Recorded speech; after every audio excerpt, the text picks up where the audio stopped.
Bueno, buenas tardes a todos. Estamos acá con Eugenia Caduz, una historiadora, pensadora, investigadora de la historia argentina y de la danza en Argentina. Así que, bueno, es un placer para nosotros desde Danza por la Identidad estar en diálogo con vos, Eugenia. Y nos acompaña Denise Mata, que es de Brasil, parte del equipo de colaboradores de Danza por la Identidad que surgió a partir de este año. Y bueno, Eugenia, estamos acá atentes a escucharte y a que nos cuentes un poco todo este recorrido que venís haciendo, esta investigación que venís haciendo y en qué se ha consolidado parte de este trabajo que llevas haciendo tantos años, ¿no? Gracias por estar. Bueno, gracias por la invitación, gracias al festival, es de verdad un honor y un placer participar de Danza por la Identidad. Y bueno, no sé, a ver por dónde empezar. Eh, mi trabajo lleva ya muchos años, desde más o menos el 2008 que empecé a investigar en danza específicamente, siendo todavía estudiante de la carrera de artes de la UBA. Desde el 2008 empecé a indagar y la pregunta que me movilizaba era acerca de los vínculos entre danza y política, ¿no? Como algo así súper amplio y general, pero era un poco también aunar esos dos intereses, también personales, que siempre me movilizaron, ¿no? Entonces, bueno, empecé a pensar qué había ahí, o por dónde empezar, por dónde arrancar, y bueno, en ese momento elegí empezar por el peronismo, como un momento clave y definitorio, ¿no? Para la política argentina, para la sociedad argentina en general, que nos da también esa característica y esa impronta tan particular, ¿no? de nuestro quehacer social y político, de nuestra vida civil y política, que bueno, me parecía que era algo interesante a indagar, simplemente como la dificultad misma ya me llamaba la atención, ¿no? Y esta idea de preguntarme también qué había pasado en ese momento, me refiero, ¿no?, al primer peronismo, es decir, a los años 40 y 50, preguntarme qué había pasado en ese momento con la danza, si había habido algún cambio, alguna modificación, algún vínculo con la esfera social y política o no, no lo sabía, ¿no? En ese momento eran todas preguntas. Bueno, después lo que hice fue empezar a achicar capaz de algún modo esas preguntas o diversificarlas, y también apareció la pregunta específica sobre las políticas culturales, ¿no? Entonces, está, por un lado, entender el vínculo de la danza y la política, en el sentido de entender también en parte, o sea, a mí lo que me interesa, y esto es lo que termina, bueno, esto termina siendo mi tesis de doctorado, y después, recientemente, un libro, ¿no?, que se llama Danza y Peronismo, disputas entre cultura de élite y culturas populares. Lo que movió, ¿no?, a esta investigación de más de 10 años fueron esas preguntas, ¿no? Por un lado, la idea de, bueno, ¿qué pasa con la danza y la política? O cómo podemos pensar, incluso me interesaba preguntarme, y me sigue interesando preguntarme, bueno, a veces esas preguntas están muy trabajadas, pero también en otros contextos, ¿no? Especialmente en los contextos del norte global, ¿no? Europa, Estados Unidos. Bueno, pero ¿qué pasa con lo local, ¿no? ¿Qué pasa con la especificidad de América Latina, la especificidad de Argentina?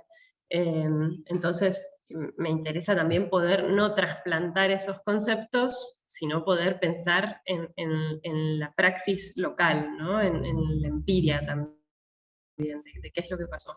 Por eso empecé esta investigación, que fue realmente una investigación de buscar mucho, buscar un montón, un trabajo de realmente que a mí me gusta pensarlo como un poco detectivesco, ¿no? De indagar, indagar, indagar, preguntar, preguntar, preguntar, insistir, para poder encontrar fuentes, encontrar materiales concretos, especialmente porque si bien pude hacer algunas entrevistas, ¿no?, con bailarines de ese momento, bueno, la mayoría de los bailarines no están para poder hacer las entrevistas. Entonces también fue reconstruir un periodo de la historia a partir de documentos variados, desde partituras, notas periodísticas, comentarios, también, bueno, los libros que existen, y a partir de ahí empezar a rastrear esas historias que los libros retoman.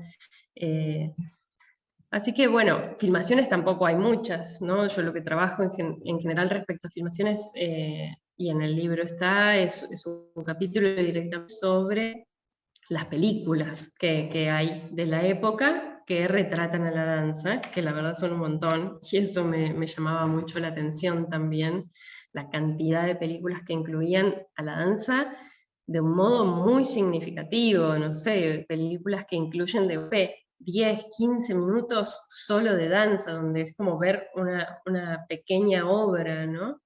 Y eso realmente me llamaba la atención para pensar también el contexto y la popularización de la danza, y también cómo fue recibido en otro contexto que ya podríamos pensarlo como de cultura de masas, ¿no? No solo lo popular, sino ya lo masivo. Entonces, bueno, todas esas preguntas fueron las que fueron moviendo esta investigación y hurgar o ver archivos, que también fue una experiencia, la verdad, muy, muy grata y muy variada, ¿no? A mí me parece interesante el trabajo de archivo también, ¿no? Como algo necesario que tenemos que hacer para poder reconstruir nuestra historia, ¿no? Poder reconstruir nuestras trayectorias, y de algún modo poner de relieve, ¿no?, a esas personalidades. Retomo desde los archivos, ¿no? Bueno, estaba diciendo que perdón, que me parece importante y necesario hacer un fuerte trabajo de archivo, ¿no?, para poder reconstruir nuestra historia, nuestras trayectorias, nuestras identidades, podríamos decir, ¿no?, de la danza.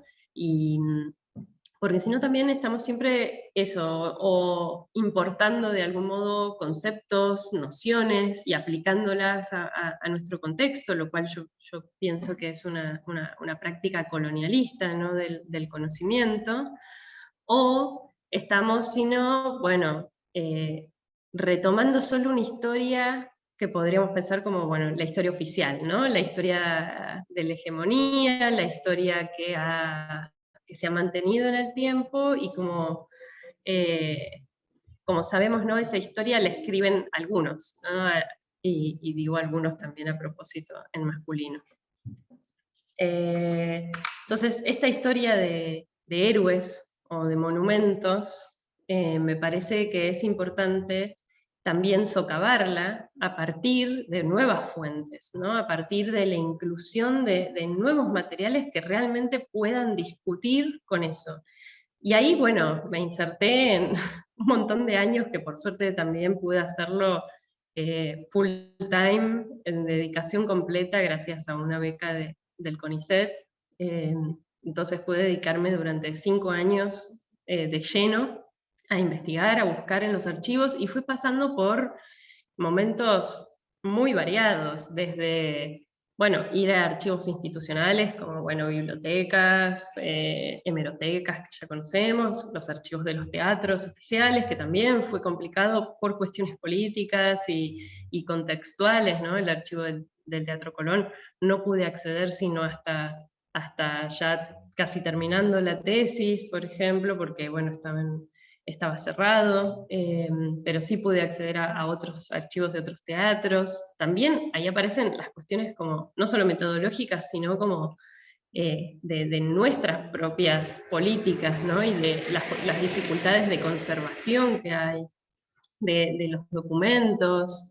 Entonces fue un proceso, la verdad, en el que también pasé por otras instancias mucho más afectivas, de entrar a la casa de bailarines, de entrar a la casa de historiadores que me compartieron sus propios documentos, todo lo que cada uno iba guardando, y esas fueron instancias para mí súper fructíferas y agradables, donde no solo uno se encuentra con el material, el documento, la fuente, la foto, lo que sea, sino con el relato, ¿no? Y había una dimensión afectiva que también iba cargando a, a esos archivos que si no parecieran ser tan estancos, ¿no? O parecieran ser inmutables, o parecieran ser despersonalizados. Sabemos que no, pero esa otra dimensión de lo afectivo me parece que es algo que yo disfruto mucho siempre de mi quehacer de historia. Después, bueno, indagué, hay muchas anécdotas, tengo muchas anécdotas bueno, hasta dónde llegué a buscar. Por ejemplo, para encontrar una partitura llegué hasta la policía, literalmente, hasta la banda de la policía de la provincia, que eran los únicos que habían guardado esa partitura, porque bueno, no he podido todavía reconstruir esa historia, que es la historia de Sebastián Lombardo, quien fue director del Teatro Argentino de La Plata en el último periodo del peronismo. Y yo estaba buscando una partitura en particular de una obra que él escribió, que se llama Tango, pero es un ballet. Y él era músico también de orquestas típicas de tango, a la vez que era un músico académico, podríamos decir. Y en ese momento estaba dirigiendo el Teatro Argentino de La Plata y escribió este ballet que se representó con coreografía de Giachero. Entonces, bueno, la verdad es que eso a mí me llamaba mucho la atención, también un poco porque esa información contrarrestaba esta historia oficial o hegemónica, esta narración que hay sobre la danza, donde pareciera ser que recién la danza académica y las danzas populares se fusionaron posteriormente, ¿no? Y a partir de otras figuras más conocidas. Entonces empecé a indagar y la verdad es que con el 55, ¿no? Y la Revolución Libertadora se hace difícil, o la llamada, ¿no? La llamada Revolución Libertadora, la dictadura que derroca al gobierno de Perón, se hace muy difícil rastrear a algunas personas, probablemente porque tuvieron que o exiliarse o bueno, simplemente guardarse, ¿no? Llamarse al silencio por la situación represiva.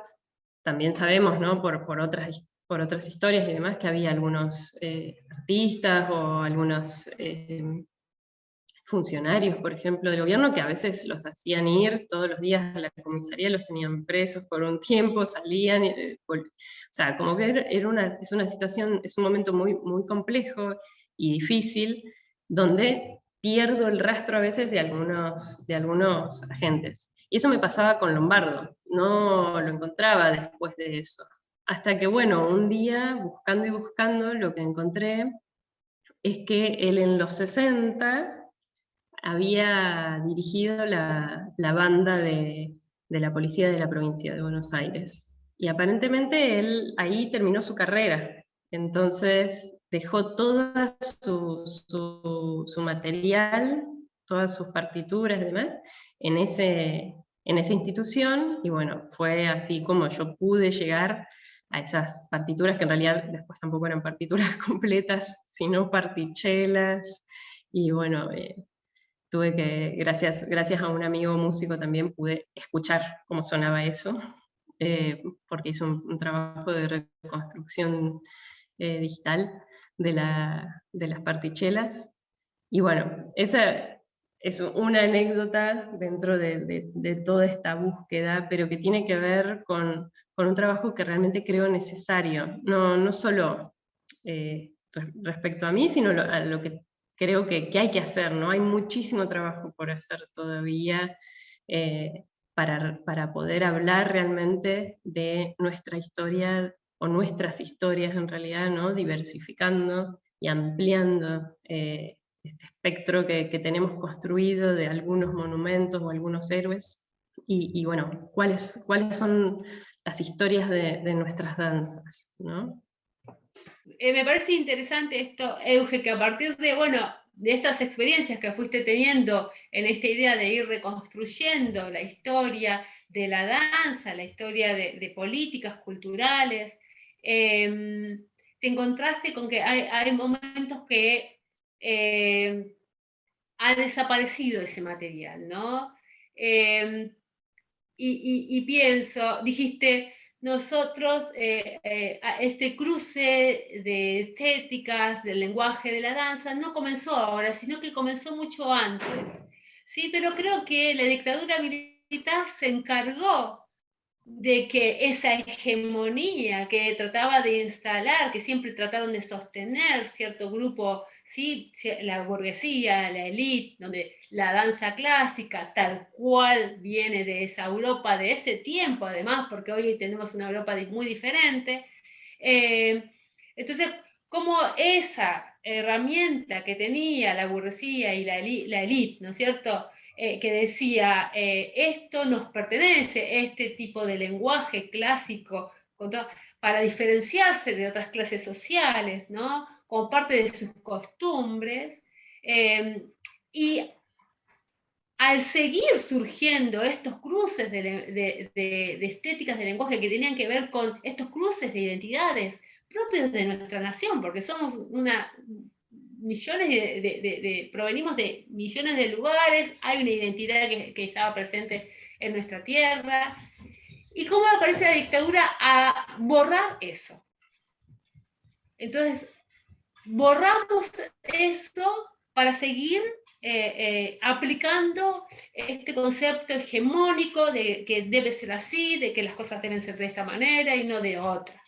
¿Sí? Me parece interesante. Y que después toma la posta en esto de los medios de comunicación.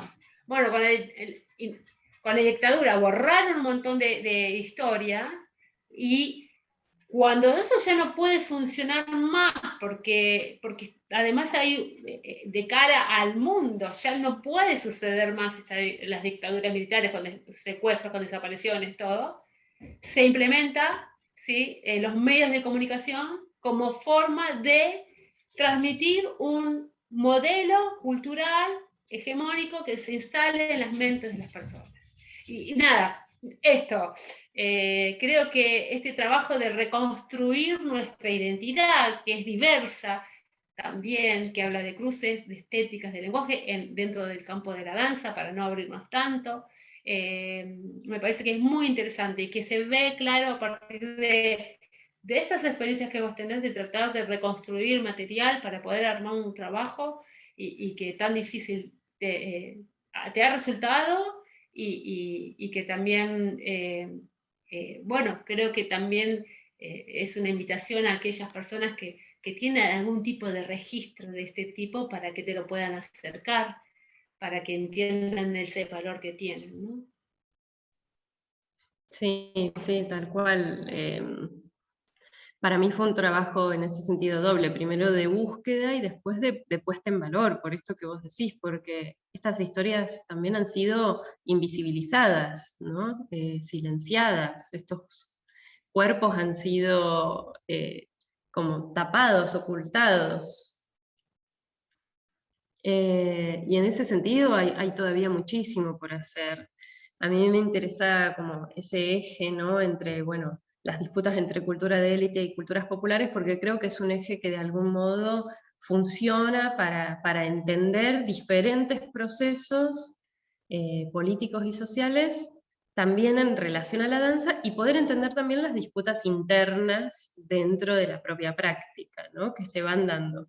Y esto sí, por supuesto que surgió también a partir de esa pregunta que vos decís, bueno, qué había antes, ¿no? Que pareciera ser muchas veces que en algunas historiografías, por supuesto, eso está cambiando ya en los últimos tiempos, no soy la única que trabaja esto, y de hecho los estudios sobre peronismo, cuando yo comencé con esto, que fue más o menos a fines, o sea, más o menos en el 2009, 2008, 2009, en ese momento justo había una efervescencia, ¿no? de los estudios sobre peronismo que ahora ya están consolidados. Y se empezaba a estudiar precisamente otros aspectos, además, que no son los meramente, podríamos decir, tradicionales, ¿no? Como, no sé, las trayectorias políticas o la economía, sino también se empezaba a abrir hacia el campo de la cultura, hacia el campo de las artes, y empezaban a surgir estudios para entender también, bueno, cuál era la dimensión cultural, es decir, o sea, un movimiento político o una época no puede entenderse solo desde aspectos meramente burocráticos, podríamos pensar, o institucionales, ¿no? O entender el Estado como escindido de la sociedad civil.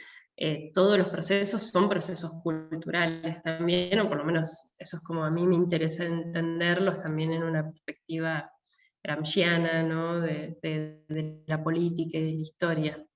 Entonces, en ese momento estaba surgiendo todo esto, estaba, no sé, Cine y Peronismo de Clara Krieger, o Janina Leonardi había trabajado teatro y peronismo, y empezaban a surgir todos estos estudios, y fue ahí cuando yo dije, bueno, ¿y la danza? ¿Qué pasó con la danza? ¿No? Porque la danza también, a mí me interesa pensarla no solo como un arte específico y dentro de sus propias lógicas internas de la práctica, o sea, me parece importante respetar eh, esas lógicas internas, pero a la vez entenderlo como una práctica realmente interrelacionada con la sociedad, con la política, con la economía, ¿no? Todavía falta mucho, de hecho, pensar a la danza respecto a la economía es algo que está surgiendo en los últimos tiempos, y esto me refiero a los estudios de danza en general, en todo el mundo.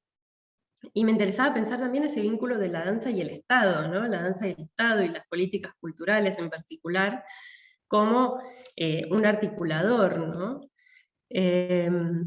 Pero también me interesaba pensar cómo la danza, y ahí vuelvo a la cuestión de danza y política en términos más generales, también cómo la danza nos da herramientas para entender la sociedad, ¿no? Cómo desde perspectivas específicas de los estudios de danza, podemos también aportar a la comprensión de un movimiento político tan complejo como en este caso el peronismo, pero también podríamos llevarlo a otros ámbitos. Entonces, sí, a partir de esa pregunta por la invisibilización, ¿no? Donde en los relatos establecidos en general de la historiografía, pareciera que la experimentación o como decías, bueno, el cruce de lenguajes y demás, aparece en los 60, como si eso surgiera de la nada. Por supuesto que en los 60 hubo un gran estallido y una gran expansión, ¿no? del campo de las artes, pero eso tiene que estar siempre solventado en algo previo, ¿no? Basado en cosas que vienen sucediendo. Nada aparece, me parece, en los procesos históricos, nada podemos entenderlo como aislado, ¿no? Como una burbuja que surge en un determinado momento, sino que son diferentes factores, diferentes fuerzas que vienen empujando por algo. Entonces, a mí me parece importante destacar que durante el primer peronismo no hubo solo reivindicación de una tradición nacional como única, como establecida, y podríamos pensar, no, bueno, el folclore quizás. Sí, estuvo eso. Por empezar, tampoco es tan lineal, porque el folclore que había en la época era muy experimental. Y también hubo otros trabajos que tenían que ver con la abstracción, con tendencias modernas, es decir, todo esto confluía, ¿no? Un poco también, el libro que ya había comenzado a plantear eso, también era el libro de Andrea Yunta, que estaba en ese momento, son las lecturas con las que yo partí, ¿no? Y dije, bueno, me voy a preguntar también qué pasa con la danza, es decir, hay cosas previas, y esas cosas previas han sido invisibilizadas, por supuesto.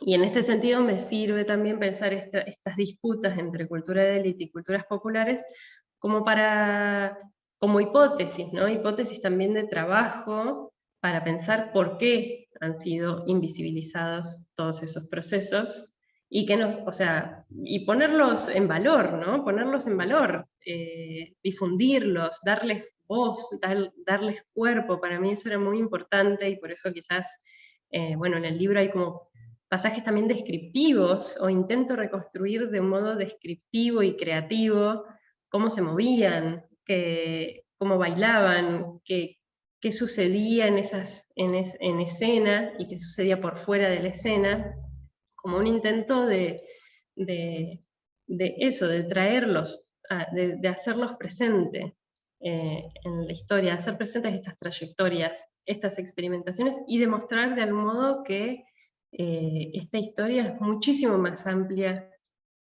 plural, diversa, compleja de lo que nos contaron, de algún modo, ¿no? Así que bueno, eso es lo que más me interesa, de algún modo empujar, ¿no? E incluso crear preguntas, no lo sé, hay muchas cosas que supongo que no respondo y que vendrán nuevos trabajos que espero que sigan indagando. Genial. No sé si me comprende mi portuñol terrible.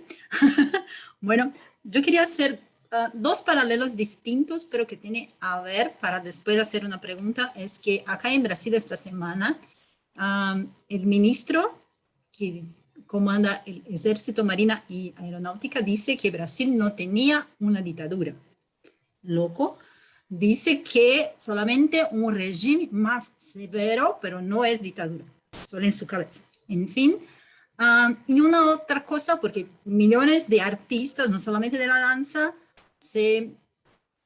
tenían que salir de Brasil, pensando en Brasil, pero Latinoamérica toda, salir de Brasil para continuar produciendo, para continuar haciendo sus cosas, no solamente de la danza, pero de la música, del teatro, de todo. Y haciendo también un paralelo para que estamos pasando ahora. Ejemplo, porque dice que apoyo de gobierno, como las políticas públicas se pueden hacer, porque desde el año pasado estamos cerrados en nuestra casa como estamos. Escuché otro día que estamos en una dictadura porque no tenemos apoyo de gobierno y estamos cerrando todo en nuestras casas y haciendo como obligados a estar en casa, pero produciendo en casa. Y está haciendo producciones increíbles, pero sin apoyo y dentro de nuestras casas, ¿sí?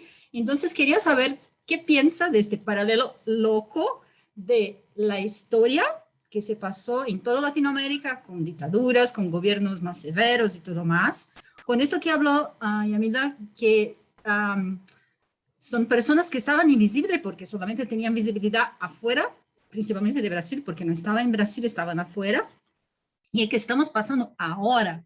O sea, cómo estamos produciendo, qué piensa para un futuro, para ejemplo, muy loco, hasta 30 años, personas de aquí a 30 años se van a pesquisar lo que se pasó ahora en el momento pandémico. ¿Cómo se piensa? O sea, tener una, una pelotita de cristal para poder mirar todo.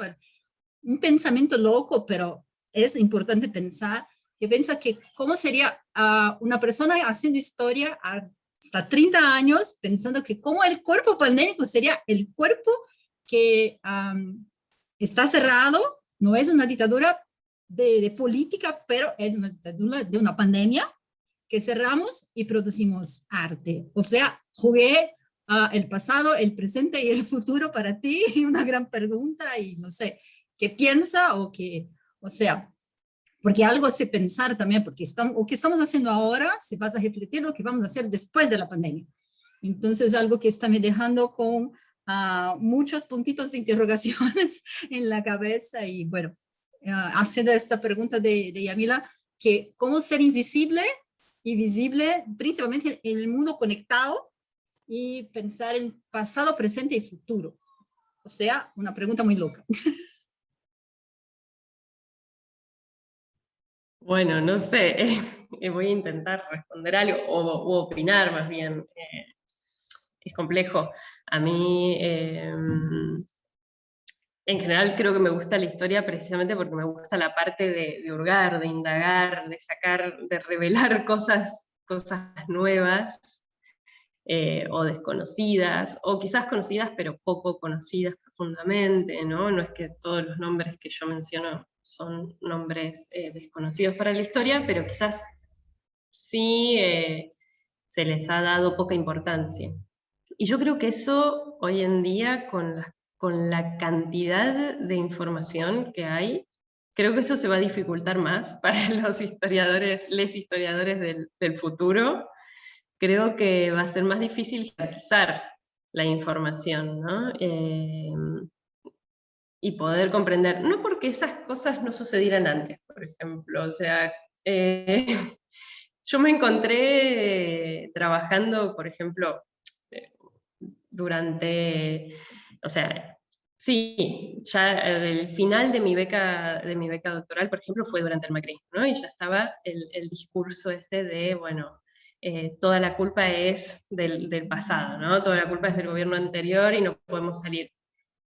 Y frases muy similares, pero demasiado similares, me las encontré en los periódicos de 1955 de la dictadura de la Revolución Libertadora, que hablaba sobre el peronismo inmediatamente anterior. Y eso fue interesante vivirlo, porque fue este cruce entre presente, pasado y futuro, ¿no? O sea, yo estaba viviendo un presente que por supuesto no podemos igualarlo, ¿no? No podemos decir que fue una dictadura, para nada, y eso sí me parece complejo, ¿no? Y incluso peligroso, ningunear esos procesos dictatoriales y violentos, porque si bien hoy en día podemos tener otros tipos de violencia, creo que no se compara con esas violencias institucionales tan fuertes, ¿no? Y los terrorismos de Estado.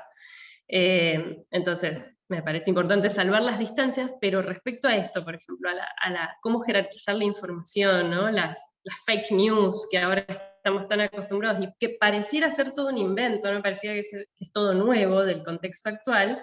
A mí me pasó de estar viviéndolo en ese presente y a la vez revisar los archivos, estar leyendo diarios del 55 y encontrar los mismos titulares, los mismos casi, de verdad.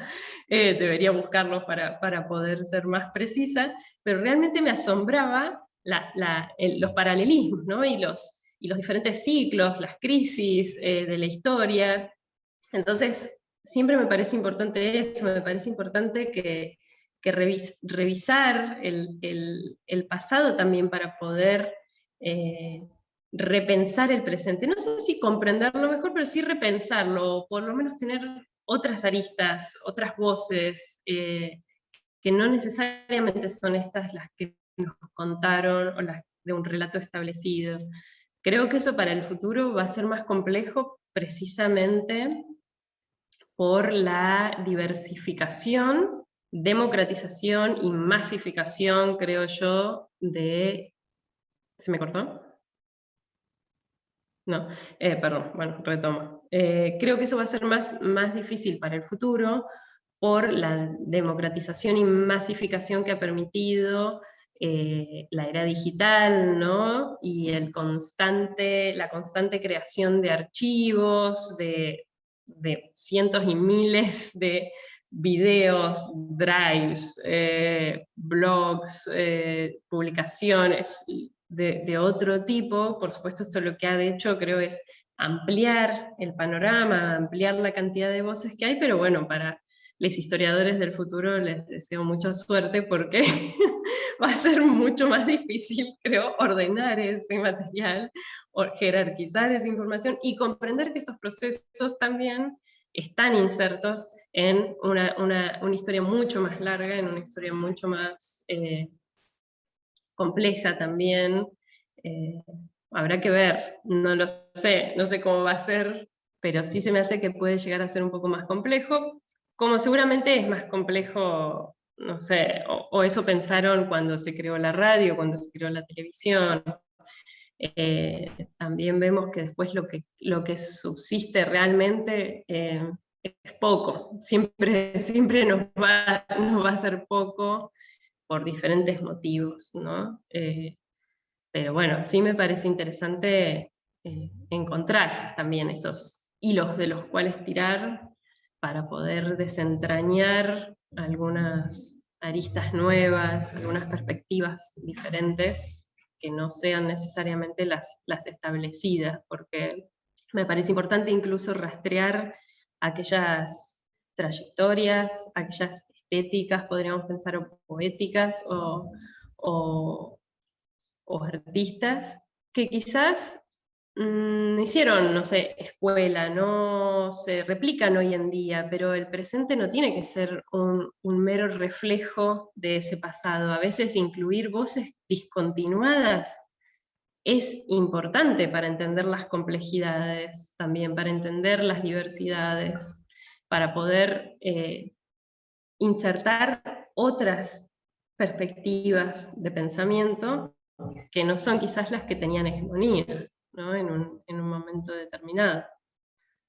Así que bueno, no sé si respondo muy bien la pregunta, pero... Mientras te escuchaba, Eugenia, responder la pregunta compleja de Denise, todo el tiempo pensaba, pero ¿qué es lo que transforma las sociedades, no? Y pensando un poco, mirando para atrás y habiendo leído tu libro Danza y Peronismo, el libro que has hecho, que además de tener un montón de material técnico que se entiende para todos, digo esto para también artistas, bailarines que por ahí no son lectores del peronismo o afines al peronismo, puedan leerlo y saber que también hay mucho material para leer más allá de su partido político, ¿no?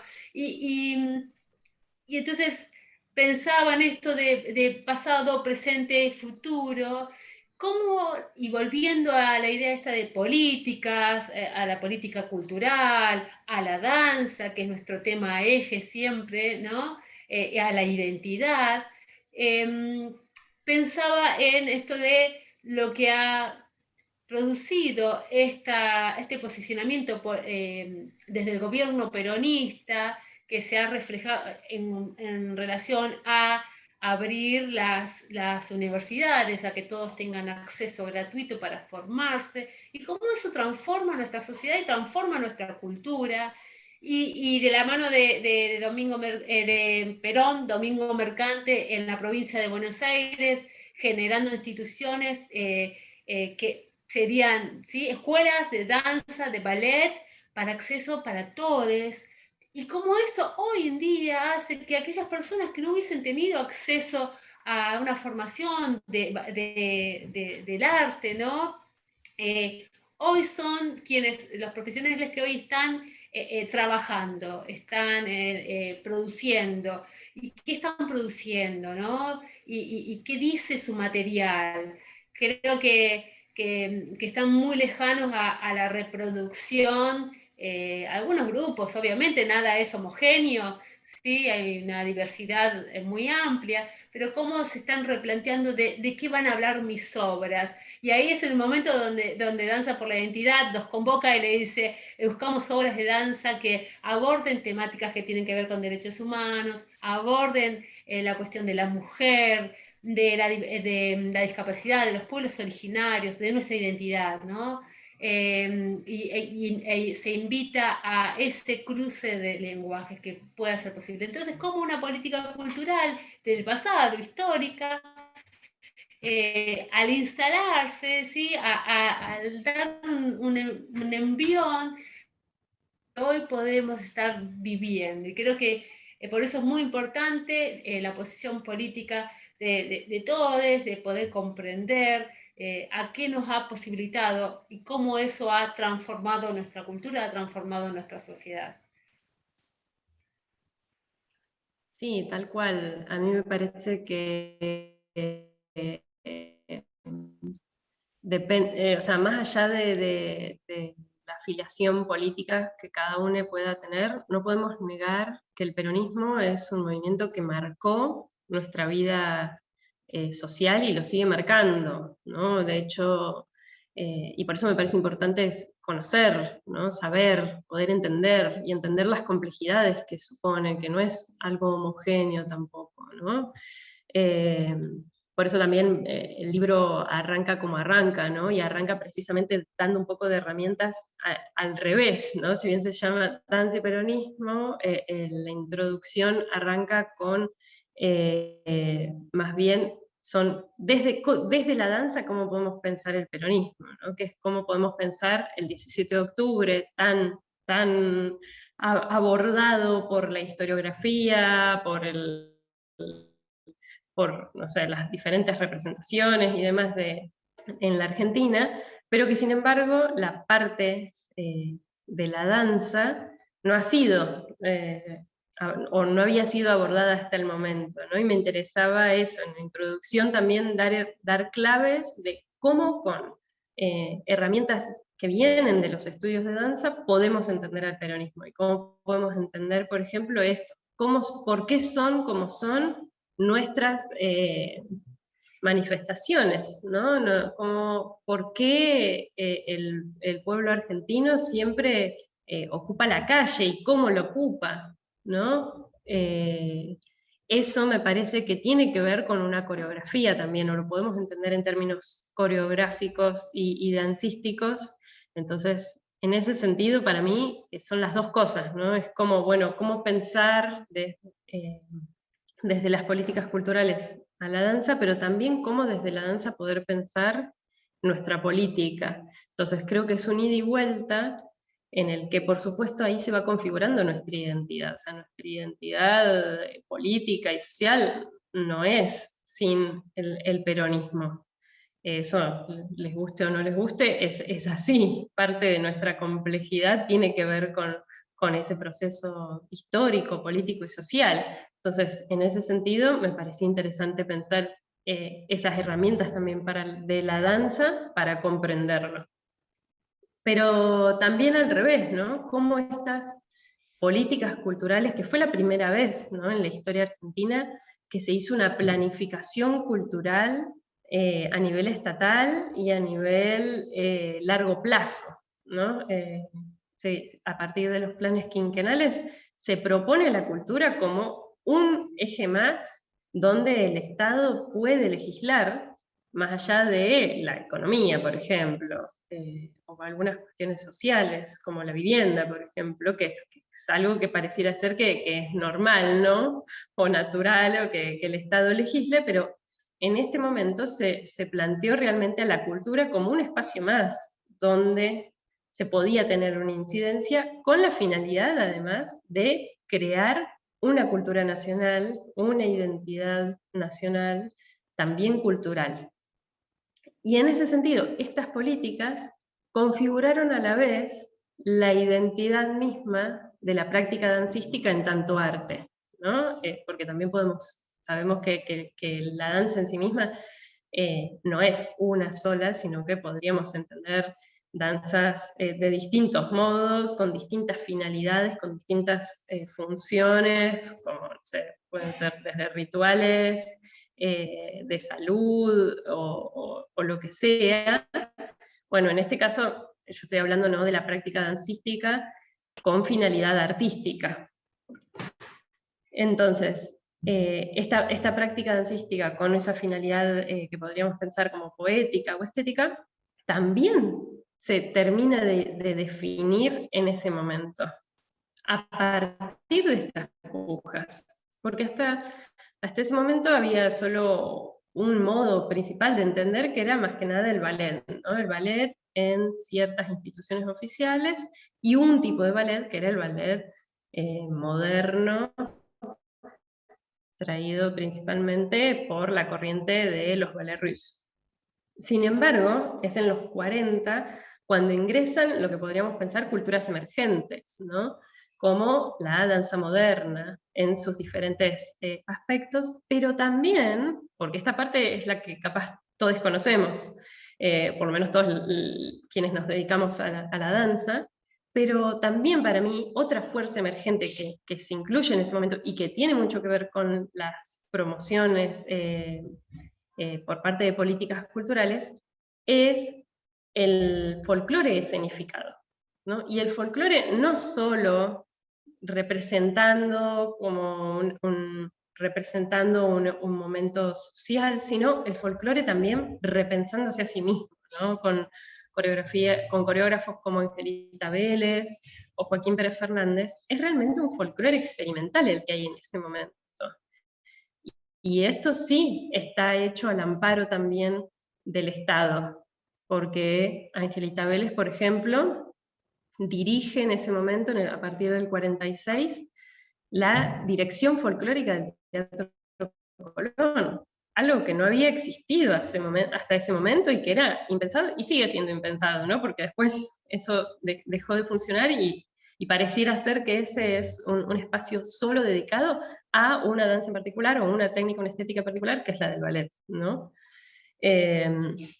Entonces, precisamente a partir de las políticas también culturales de ese momento, es que la danza en tanto arte, configura también su propia práctica, y empieza a definirse a la vez que a desdefinirse, podríamos decir, ¿no? Porque hay un proceso en el momento, a partir de las políticas culturales, de democratización de la cultura, que es esto también a lo que vos hacías referencia recién, Yamila, y que entonces a la vez se produce una popularización de aquellas artes que parecían pertenecientes como capital simbólico a solo determinada clase social e intelectual. Entonces, al llevar, por ejemplo, al ballet del Teatro Colón a los parques, al aire libre, con funciones gratuitas o a precios muy, muy bajos, muy populares, también se produce entonces ahí una democratización de estas prácticas culturales. Eso en cuanto al consumo, pero en cuanto a la producción, como vos bien señalabas, Yamila, se crean en este momento las escuelas nacionales, se crean escuelas de danza, por ejemplo, en los teatros, donde ahí se le da acceso también a la producción a otros sectores sociales, que bueno, en este momento van a comenzar, y los resultados no los vamos a ver ahí mismo en los 50. Los resultados precisamente de esa apertura, de esa democratización, los vamos a ver por lo menos 10 años después.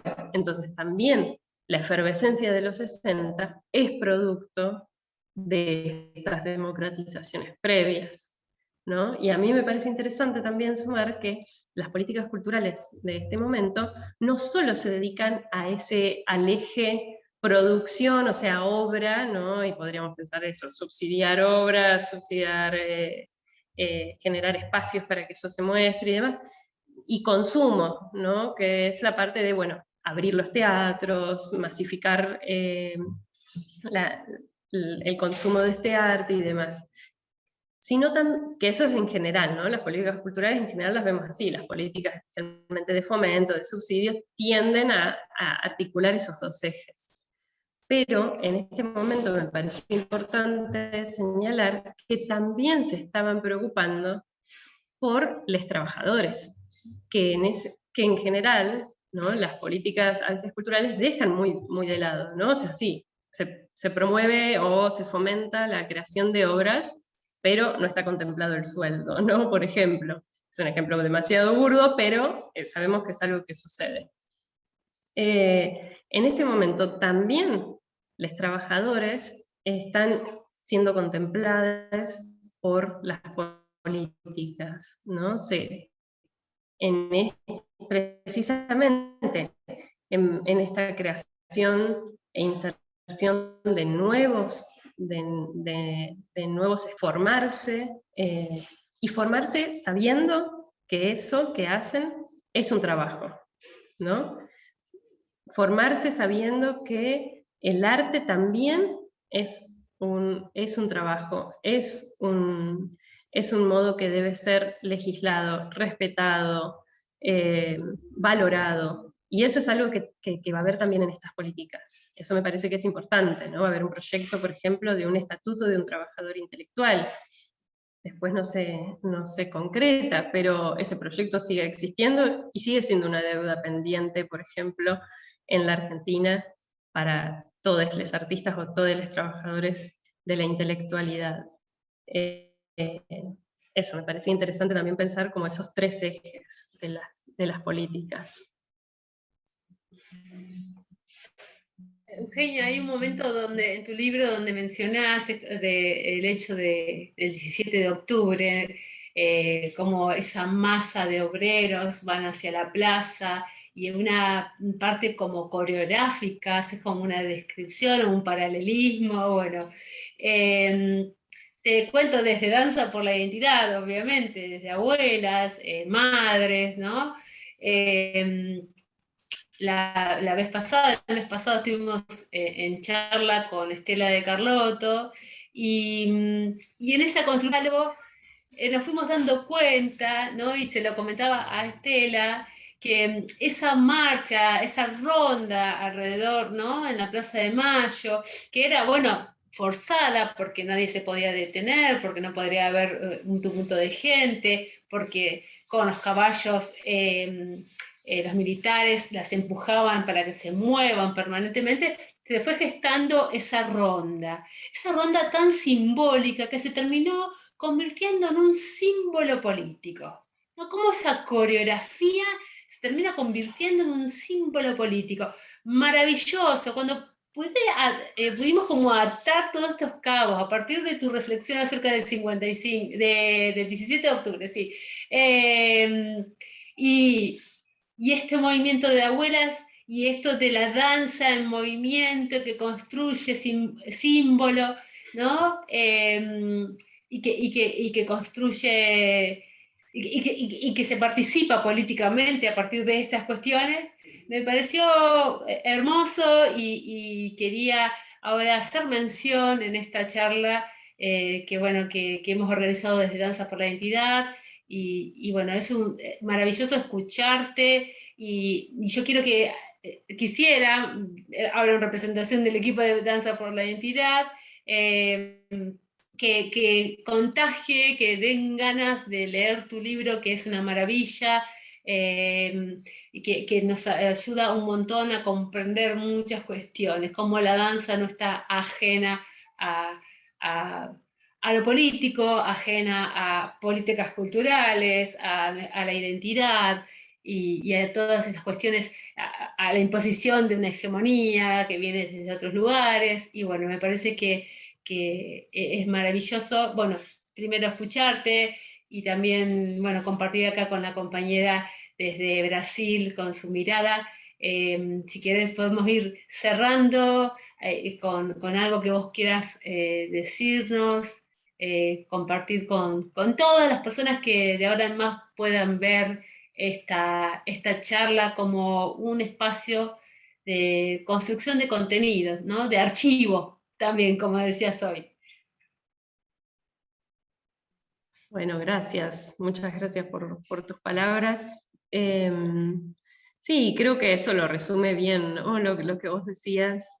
A mí lo que me interesa es pensar dentro de la propia práctica de la danza, pero también en vínculo con la sociedad, con la política, y no entender la danza, que además como arte en sí mismo, nunca estuvo escindido de el Estado o de las políticas, ¿no? Convengamos que cuando pensamos en la danza en tanto arte, formato artístico, siempre está ligado a espacios oficiales de la cultura, y bueno, por supuesto ahí se empiezan a armar las disputas, ¿no? La hegemonía, los procesos contrahegemónicos, emergentes, contraculturales o no, pero que sí disputan desde otros lugares.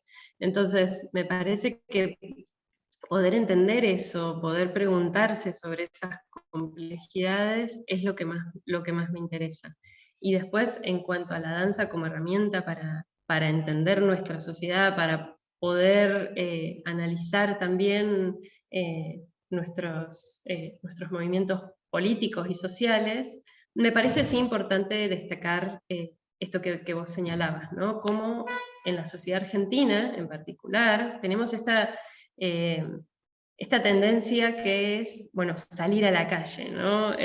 Salir, los cuerpos en movimiento, y cómo se mueven, porque también esto no es algo que antes no sucedía, digo, a principios del siglo también había manifestaciones en la calle de obreros, principalmente, por ejemplo, desde el socialismo, desde el anarquismo, pero esas eran otro tipo de manifestaciones que son muy diferentes a las que conocemos hoy, ligadas a lo festivo, a la, no sé, a la música, a los malabares, ¿no? Uno va a una movilización social en la Argentina y puede ver todo esto, ¿no? Puede ver diferentes corrientes políticas, colores, banderas, distintos cuerpos, distintos modos de moverse, niñes, ancianes, adultos, todos están mezclados y moviéndose. Entonces, creo que eso sí es producto de esta también, de esta irrupción de las masas en la política que se da a partir del 17 de octubre. Después, hemos tenido, que incluso en ese momento, ¿no?, fueron definidos de modos dancísticos, como los titulares de los diarios, por supuesto, más reaccionarios también a esa movilización, decían, bueno, es una murga, un carnaval, lo decían como si eso fuese algo malo. Por supuesto, para mí eso no es algo malo, sino que además nos ha configurado en nuestra identidad, ¿no? Y bueno, ahora se extrañan un poco por la pandemia, pero las movilizaciones para el 24 de marzo, por ejemplo, se caracterizan por eso, ¿no? También porque hay manifestaciones artísticas, porque hay bombos, música, y todos están ahí marchando, moviéndose, desplazándose por la ciudad de otro modo. Por supuesto, las dictaduras en ese sentido han sido momentos regresivos a ese movimiento de la sociedad. Y eso es interesante también verlo, por ejemplo, en el libro en el trabajo de Victoria Fortuna y su libro Moving Otherwise, que bueno, está en inglés, pero espero que lo podamos traducir pronto, pero ella también trabaja especialmente desde los 60 al 2001, y cómo los procesos represivos, ¿no?, de las dictaduras han sido precisamente momentos de restringir la movilidad y querer normativizar los cuerpos, ¿no? Bueno, necesitas tener el pelo de un modo, la ropa de un modo, vestir de otro. Intentar precisamente contener eso, que igual sabemos que no les ha sido posible, ¿no? Y que seguimos defendiéndolo como un modo de expresión que es tan característico nuestro, ¿no? Incluso eso, la ronda de las madres y las abuelas se distingue también por eso, es decir, seguimos en movimiento, ¿no? Seguimos moviéndonos a pesar de esas restricciones, a pesar de esos intentos de contener, ¿no?, esos intentos de ordenar o restringir la movilidad. En ese sentido me parece, creo que la danza sigue dándonos herramientas para pensar espacios de libertad, para pensar espacios de indagación, espacios de profunda, de profundo vivir, ¿no?, de profundo ser, sea el contexto que sea, ¿no?, y cómo precisamente movernos y experimentar ese movimiento, experimentar estar con otros, ¿no?, porque también la danza es eso, es estar con otros en movimiento, es eso, es un espacio realmente de libertad, me parece, que es interesante poder seguir pensándolo en otros momentos, en otros procesos históricos, políticos y sociales. Bien, para ir cerrando y ya agradeciéndote todo lo que nos has aportado, pero antes de terminar de cerrar, algo que dijiste último, esto de encerrarnos, que decía Denise, nos encierran sin una política de gobierno para ayudarnos a llevar adelante este proceso, que es lo que está pasando en Brasil. les agradezco un montonazo en nombre de la gente, de la comunidad, ¿no? de todas las personas que esté interesada en, bueno, entender los procesos, comprender la danza desde otro lugar, no meramente de espectáculo, sino desde nuestras identidades, ¿no? Así que muchísimas gracias y invitamos a todos a que compren el libro de Eugenia Cadús, que lo van a poder conseguir a través de internet, librerías, como hoy mencionaba Eugenia, en la librería, hay librerías en Córdoba, en Buenos Aires, que lo tienen en venta, pero si lo buscan en internet, lo van a encontrar. Muchísimas gracias y nos estamos viendo. Gracias. Gracias a ustedes.